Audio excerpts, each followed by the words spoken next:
Let's take a secular example to test this proposition. Okay. I take two guys, let's just call them A and B, you and me, and let's just say that I say, I believe that there is life on other planets. Okay. You say, to match this, I don't. No. Right? That's. You say. What do I say? I don't know. What's the evidence You to say, support your belief? Okay, so you say, I don't know if there's life on other planets, and I don't either. Okay. And I don't either. But you believe it. So my next question is, what is the evidence that causes you to believe this? Okay, so now I might say something like, well, the reason I believe it is we have an unimaginably vast universe. We might even be living in an infinite universe. Life as we know it, we are on one tiny speck of this universe. And life as we know it has developed by various causes, natural causes in the universe. What is the actual likelihood that this event, remotely improbable though it might be, and we can't say what the probability of it is, but let's just say it's 1 in 100 million. But we live in a universe that's vastly bigger than that. Mm-hmm. So what are the odds that this combination of attributes called human beings exists nowhere else in this vast universe? Not just human beings that are like us, but life of any sort at all. What's the probability of that? And let's say I think that that's improbable for the reasons I've just outlined, and therefore I believe it. I don't know it. If you ask me to produce an alien, I can't. But I would argue my belief is in no way irrational. Now, you might say, I'm going to wait until the alien walks on stage, and then I'll believe it. Or because your reason for disbelief may require much higher degrees of certainty than mine are. But I would argue in me believing it and you not believing it or awaiting the evidence, this is a fake pomposity that comes out of just saying, because I don't know for sure, therefore somehow my belief is more rational than Dinesh's, even though Dinesh has all kinds of good reasons for believing what he does. Of course, if empirical evidence shows up, I'll be as open as you to pay attention to it. But I'm not in some epistemological second-class status because I believe something for which I have my own reasons, even though there's not empirical proof. Great.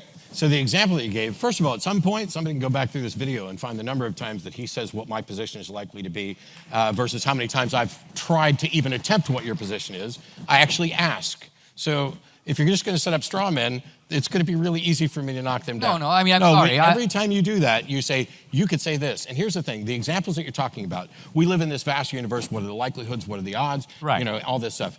Great questions. And there are things that we can address with data. But the belief that results from that, is not, I believe, the justified belief from that is not, I believe there is life outside of Earth, or intelligent life outside of Earth, we'll stick with that. The warranted belief is, I believe that there's a likelihood consistent with the data of life outside of that. That's different than this is the case, okay? I agree with that. Sure, and this is what I'm saying. It's the example that you're giving is fine. The summation is perhaps sloppy in the sense that we're not distinguishing between I believe there's life outside of Earth versus I believe that the data show that there's a likelihood of this, because my response to that is to say, I think that that is a good estimation of the data that we have. And by the way, I think we can go further because we can look at something like the Drake equation, which will evaluate those things about what the probability is, and also considering the likelihood of when technologies get so advanced, are they more likely to destroy themselves or die from not paying attention to climate change or whatever. Sorry. Well, no, But hang on. But when we do that, I strive to be as careful as I can with what I say, to not overreach, to not pretend that, I pretend to read minds on stage, but not to pretend I can read minds in this stuff. And also say, I should have a discrete position that is clear based on the evidence. And if that current position is the evidence does not warrant a position, so there may be plenty of good evidence to suggest that life probably in some form occurs throughout the galaxy. We have found the building blocks of life out in space from exploration. So it would seem likely that possibly there is life, whether it's intelligent life, whether what's possible, who knows outside of it. That's one thing. But to say, I believe there is intelligent extraterrestrial life just based on the likelihood that we're not necessarily alone. It doesn't rise to that level. It's about being consistent with the data. I'll try to illuminate the point by pivoting into politics, because I think that sometimes when we talk about God and religion, we establish sort of special distinctions and categories that are not normal in everyday life. So I'm going to throw out a bunch of beliefs. Okay. I believe it's likely that Trump will be reelected. I do too. I believe that if Bernie were elected, the day after, the stock market would take a severe hit. A more severe hit than it has in the last couple of days? Probably. Because Bernie would be a walking virus for 4 years. I don't believe that, but that doesn't mean that I'm convinced you're wrong. Correct. So what I'm getting at here is, now again, I'm making these statements of I believe that if Trump is reelected, the market will do well over 4 years. But when I say these things, I'm stating beliefs anchored in my knowledge of politics. There's no empirical fact that I'm leaving out. And it would mean no objection to these beliefs for you to say to me somehow, Dinesh, my position on this is actually rather Jesuitical. I draw a distinction between warranted belief and beliefs that are ultimately don't have sufficient warrant. I would say we're talking about the future, Matt. None of us knows, I grant that. In that sense, it resembles life after death. We're plugging in all the data we have, and we're making a judgment about something that affects our life, just like life after death does. We have to act upon it because we have investments and portfolios. We have to cast our own vote. So we're going to make decisions about the future based on what we think is going to happen. My belief is in no way irrational because I cannot have either certitude about it, or I don't have the kind of empirical evidence that would enable me, in some senses, to declare the belief warranted. No, it is warranted. So, first of all, here we go again. I don't disagree. The thing is that you have beliefs about what's likely to happen in the economic and political realm, and you base it on actual data. I have no objection to that at all. But this, I think, gets to the heart of where and how you and I are dramatically different. Not just in epistemology and what may or may not warrant believing in something without evidence, because I can't imagine both acknowledging, I have no evidence, but I believe it anyway. That's not the same thing as what we're talking about now. You have a lot of evidence. You have market research. You have other information. You know what's likely to happen. You know where the majority of people are, what they're looking forward to. Here's the marked difference between the two of us. At every instance tonight, when we got to something that was potentially political or that was about policy, you went to money. Where are they spending their money? Are they building this on the coast? What are the markets going to do? What is this going to do? I don't give a rat's ass about money. I give a rat's ass about human beings. And as a humanist, I'm looking at how the world can be better with policies that lift people up. And I'm not talking about, I have no problem with Bernie. I voted for him before. I'm not a Bernie or buster. I'm not a Bernie bro. Matter of fact, they know the crap out of me. And yet I will be supporting probably almost certainly whoever the Democratic nominee is for a number of reasons.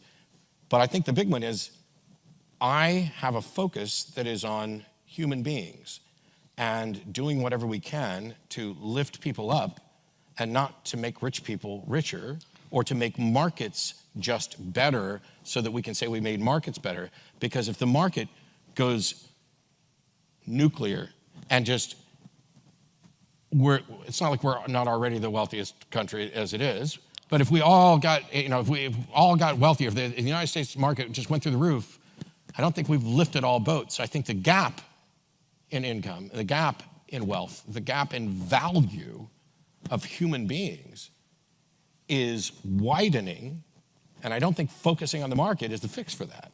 Okay. First of all, in the 2 or 3 times that I've cited markets, my purpose in citing them was as mechanisms of information.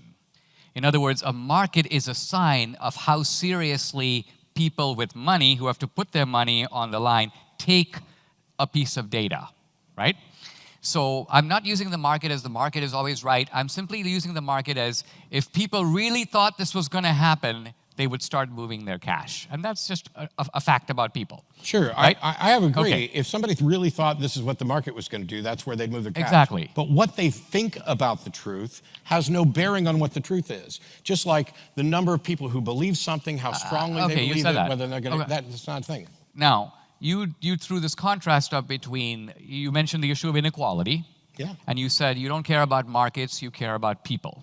I was being hyperbolic. to make the Hyperbolic, point. but let's Of zoom course I into care that a about little markets. It's not like you throw it out. bit. Of course, but what I was going to say is this: the reason, and I agree, by the way, we have more inequality now than we had, for example, in the 1970s. Mm-hmm.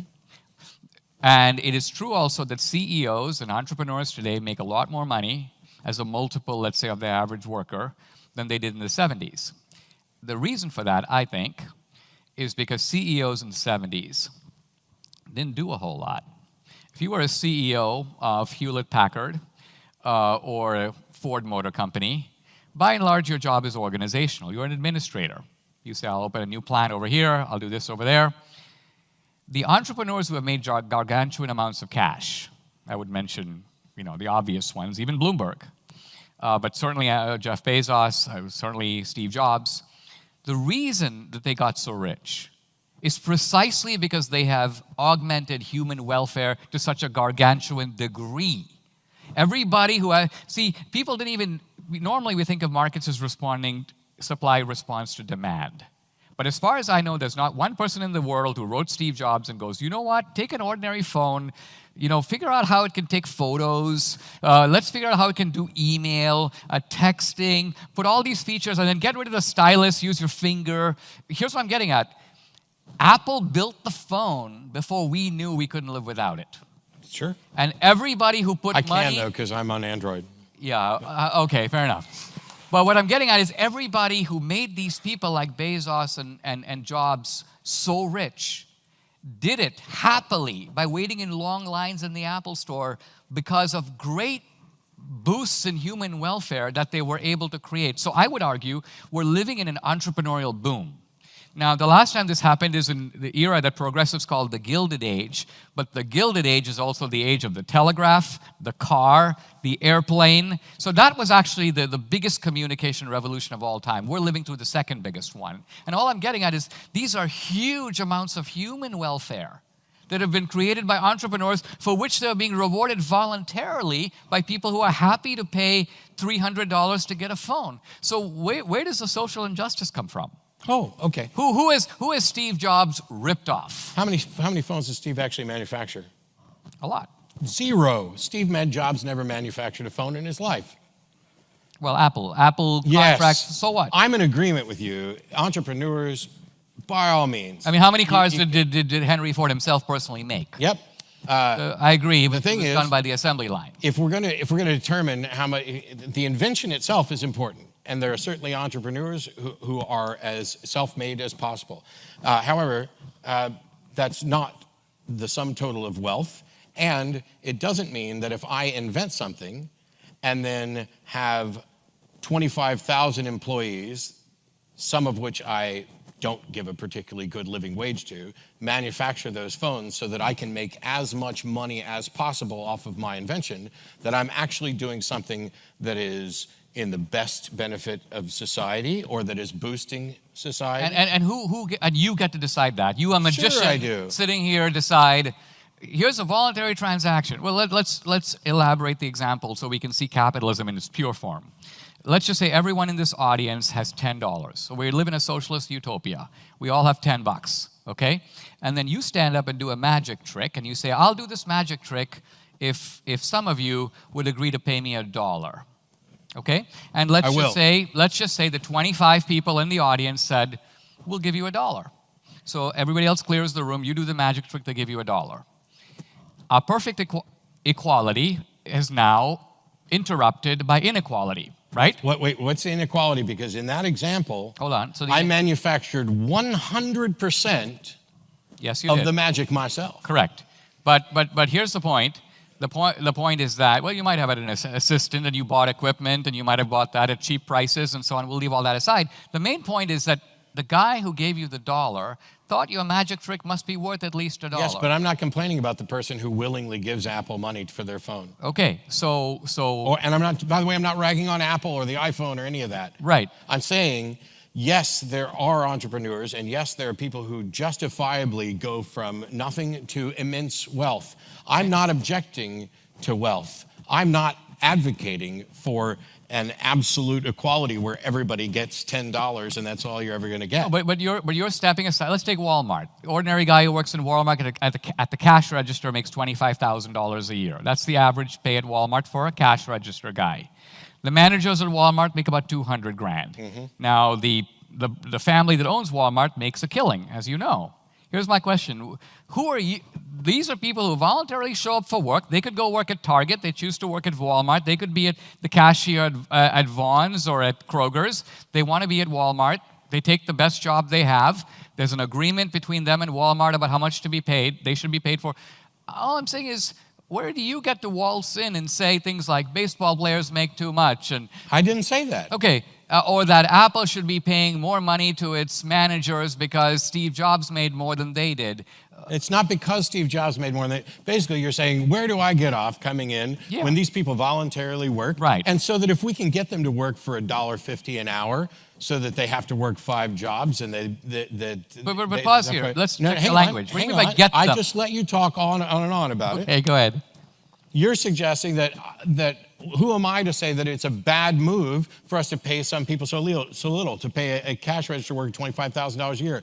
I can tell you who I am to say that. I am someone who may end up in that position, but I'm also someone who may have family members in that position, who may have friends in that position. I'm also somebody who lives and works in a society that benefits from them, and I benefit from them staying healthy and productive in society. It's not to pretend that the massive wealth disparity is all down to somebody had a really good idea and other people agreed to work for a pittance, and that's just fine. It may be true that some people had a good idea and some people work for a pittance, but that doesn't mean it's just fine. It doesn't mean it leads to a better society. It doesn't mean that people can afford health care. And if they can't afford health care, then guess what? They're potentially getting me sick. If they can't, this is why the government steps in to suggest that you need to vaccinate your kids, because vaccines don't freaking cause autism. They protect and save lives. I know you didn't say that. Yeah. This is something I would trumpet. And there are people out there who can't have vaccines who depend on herd immunity. And similarly, they need the person who's checking them out, handling their money, giving them back their change, that when they cough in their hand and hand it back to them, that they at least have the same opportunities, that healthcare should be a basic human right. And if it's not, then we definitely have to pay people more. The number one cause of bankruptcy in the United States